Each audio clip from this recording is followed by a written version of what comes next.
اللہ تعالیٰ آپ کی اس محبت کو ویڈیو تو ہم بنا رہے ہیں فرمائے اور یہاں اس ماحول میں آپ کی اس زندگی کو قبول فرما لے.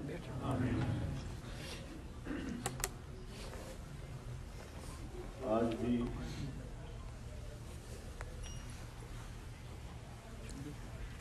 نبوی کے خطیب نے اپنے خطبے میں مدینہ منورہ کی عظمت اور آداب پر تفصیل لکھی ہے. یقیناً یہ سرزمین اور جو ہم یہاں قدم رکھتے ہیں بڑا ہی نازک مرحلہ ہوتا ہے. اللہ تعالیٰ یہاں کے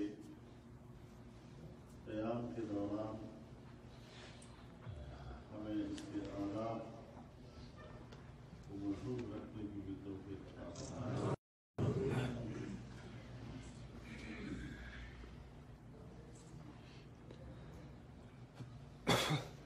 جب آپ لوگ یہاں رہتے ہیں تو ہمیں آپ سے یہی امید اور توقع ہوتی ہے اپنے ملک میں آپ ہمارے لیے دعا کریں.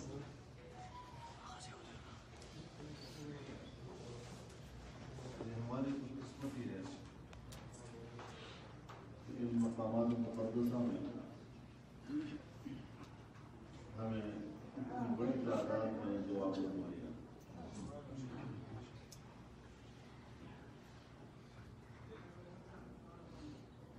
پوری امت مسلمہ ایک مشکل دور کو عبور کر رہی ہے.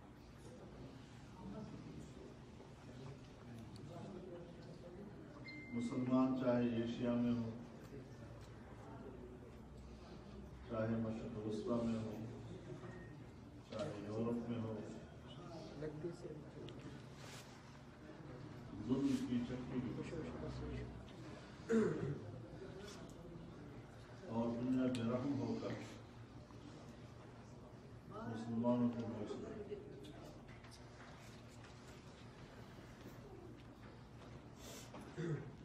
اس لحاظ سے پوری امت کا آپ کے اوپر حق ہے کہ اس مشکل وقت میں آپ خصوصی طور پر ان کے لیے دعا کا اہتمام کریں.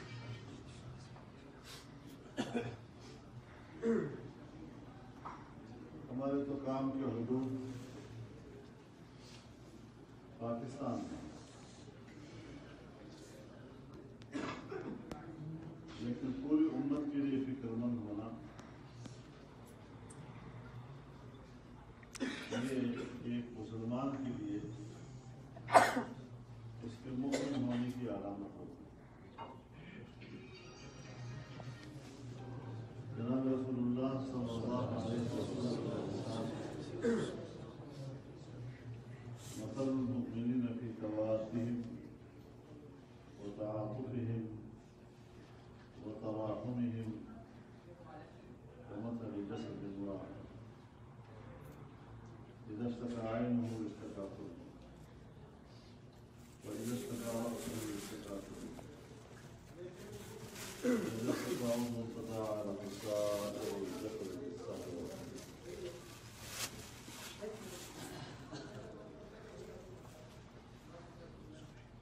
ایک دوسرے کے ساتھ دوستی رکھتے ہیں،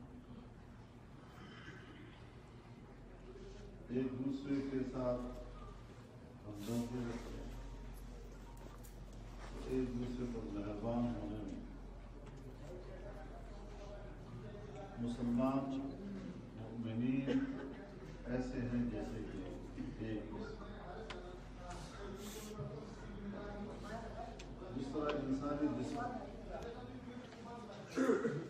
ایسا ممکن نہیں ہے کہ سر میں تو درد ہو اور باقی جسم آرام سے سو جائے،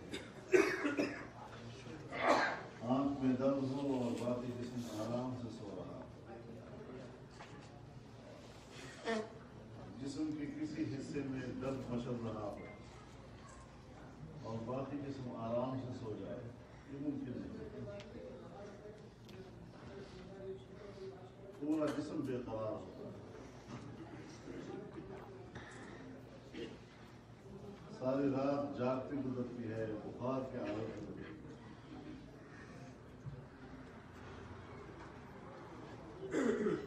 اگر شرق و غرب کا مسلمان ایک دوسرے کے درد کو محسوس نہیں کرتا تو پھر اسے اپنا ایمان ٹٹولنا چاہیے۔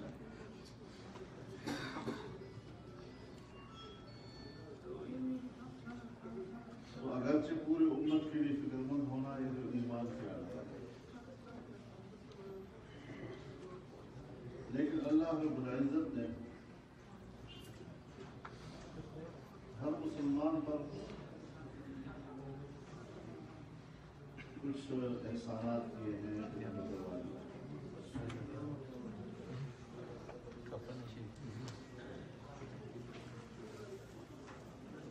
ایک احسان تو اللہ کا یہ ہے اس نے ہمیں محنت کا مکلف بنایا ہے، نتیجے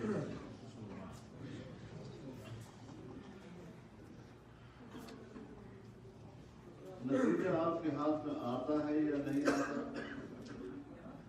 اس کے بارے میں کوئی سوال نہیں کیا جائے گا، لیکن دین کے لیے، دین مقصد کے لیے اپنی زندگی میں محنت بھی کی یا نہیں، زندگی کا کچھ حصہ اس کے لیے وقت کیا یا نہیں، اس کا سوال ضرور ہے۔ اور دوسرا یہ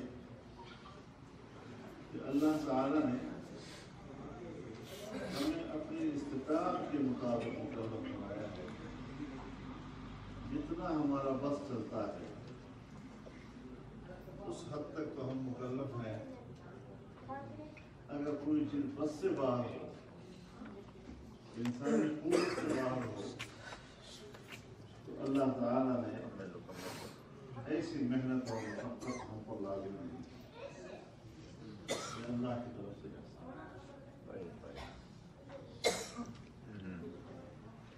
اور ظاہر ہے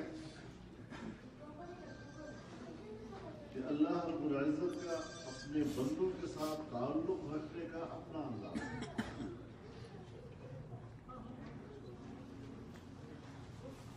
اللہ بے نیاز ذات ہے، ساری انسانیت جمع ہو کر اللہ پر ایمان لائے تو خدا کی بڑائی میں اضافہ نہیں ہوتا، اور ساری انسانیت بیک وقت اللہ کا انکار کر دے تو اس کی خدائی میں ذرا برت نہیں آتا، تو وہ تو بے نیاز تھا۔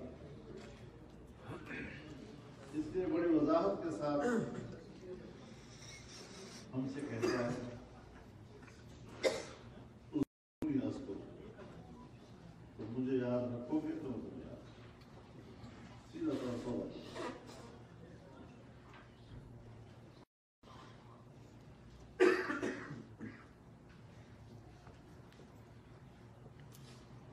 لئن شکرتم لأزیدنکم،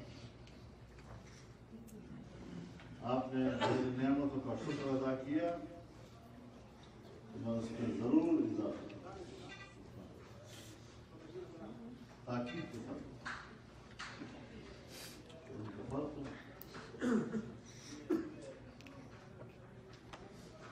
فإن عذابی شکران نعمت کیا، اللہ کی مہربانی دیکھیے، یہاں یہ نہیں فرماتے کہ اگر وہ عذبن میں تمہیں ضرور عذاب کروں، پھر ڈراتا ہے میرا عذاب خطرناک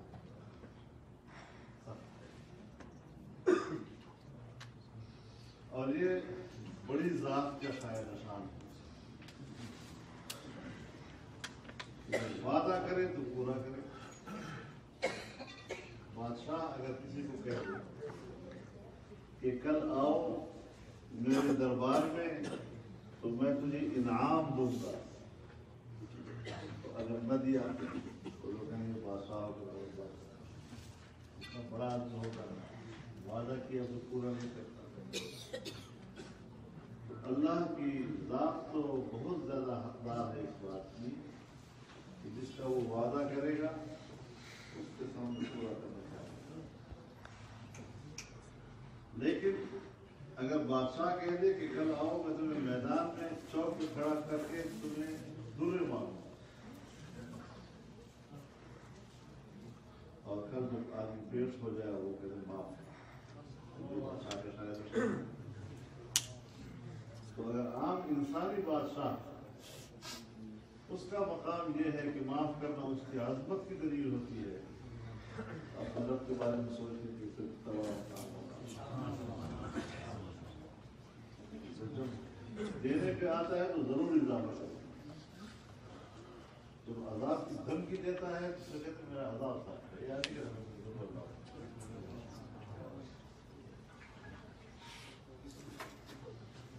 ان اللہ اشترى من المؤمنین انفسهم واموالهم یہ پکڑنا اللہ تعالیٰ سودا کرتا ہے تمہارے پاس دو چیزیں،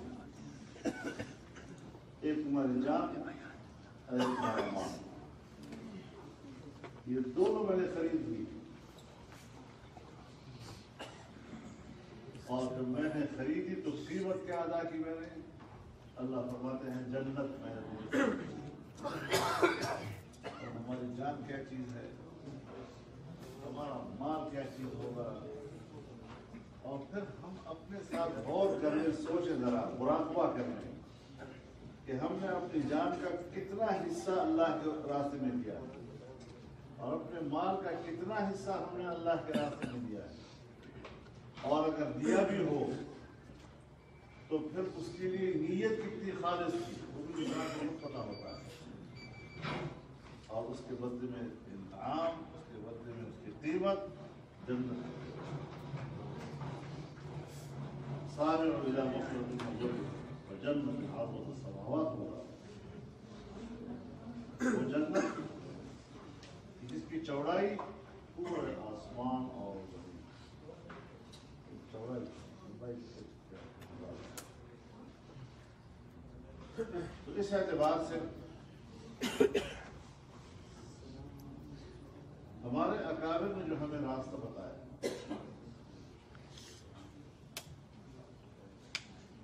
تعلیم دینے کا راستہ، دعوت دینے کا راستہ اور اعلاء کلمت اللہ کے لیے میدان عمل میں اترنا اور سیاسی جدوجہد کا راستہ.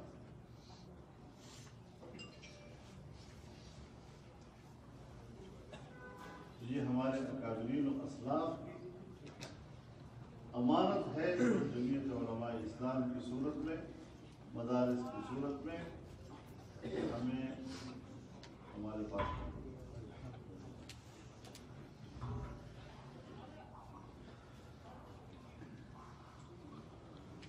اور ظاہر ہے کہ اگر باطل قوت دنیا پر مسلط ہو تو اس کے تسلط کی بنیادی وجہ قوت ہوا ہے. اگر طاقت نہیں ہے تو آپ سب ایک دعوت کا فریضہ تو سر انجام دے سکتے ہیں لیکن حکمران نہیں کر سکتے.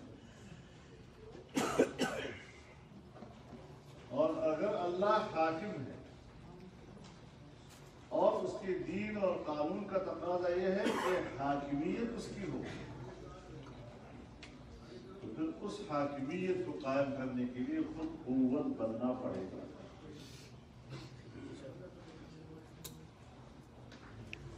اسی زمانے میں ہندوستان میں ایک بحث چل پڑی اور علماء نے کچھ مشورہ کیا کہ ہندوستان کے اندر امارت شرعیہ قائم کرے۔ اب یہ ظاہر ہے کہ شہدائے رحمۃ اللہ کا جذبہ تھا، سوچ تھی، اور اس کے لیے مشاورت کا عمل شروع ہوا۔ اس پر میں نے ایک رسالہ دیکھا شاید وزیر صاحب رحمہ اللہ، انہوں نے اس رائے سے علمی اختلاف کیا، اور اس کے لیے جو ان کی موقف کا خلاصہ ہے وہ یہ ہے کہ امارت شرعیہ کے لیے قوت بمنزل رکن، اگر قوت نہیں تو ہمارا تصور ہے، لہٰذا پہلے قوت حاصل کرو، بغیر رکن نہیں۔ حقوقوں کے اندر دنیا میں اللہ نے اپنے دین کے قابل پیدا کیے ہیں، جہاں جہاں پر امت موجود ہے وہاں وہاں پر اللہ کے دین کے قابل موجود ہے، چاہے افریقہ ہو، چاہے یورپ ہو، چاہے ہندوستان ہو، عرب ہو، عجم ہو، ایشیا ہو، دور دور تک جائیں تو رب العزت نے ہر جگہ پر اپنے دین کی خدمت کے لیے لوگ پیدا کیے ہیں، اور وہاں وہاں کے ماحول کے مطابق وہ اپنے دین کی خدمت۔ پاکستان میں سیاسی محاذ پر علماء کا مدارس دعوت کی، ہر سطح پر علماء کام کر رہے ہیں، اور ایک طاقت بڑھنے اس حوالے سے کہ اللہ کی دین کی حاکمیت ہو اور اس کے لیے ہم قوت حاصل کریں اور طاقتور بن جائیں سیاسی لحاظ سے،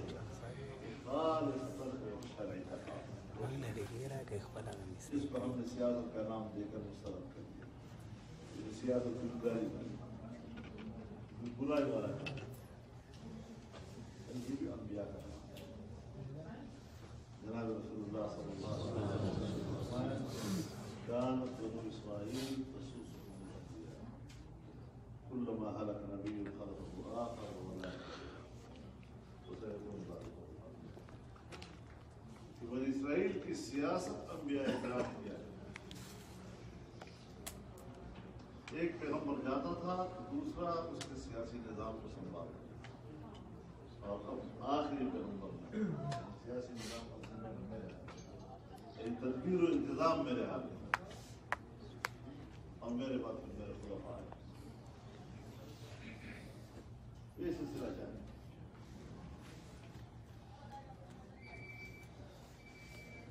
اب جب یہ انبیاء کا وظیفہ ہے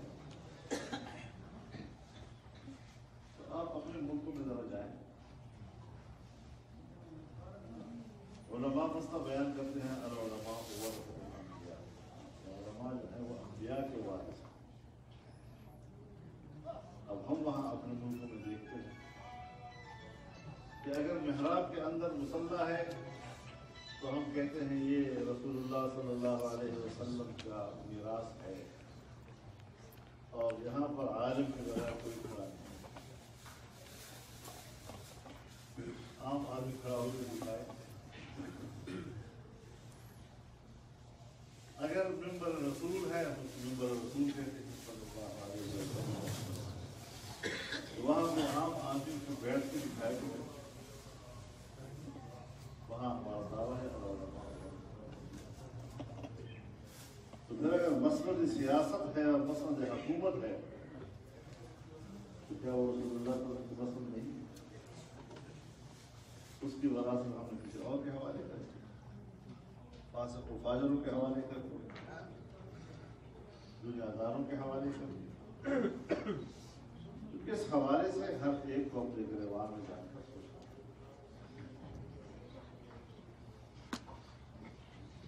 اللہ رب العزت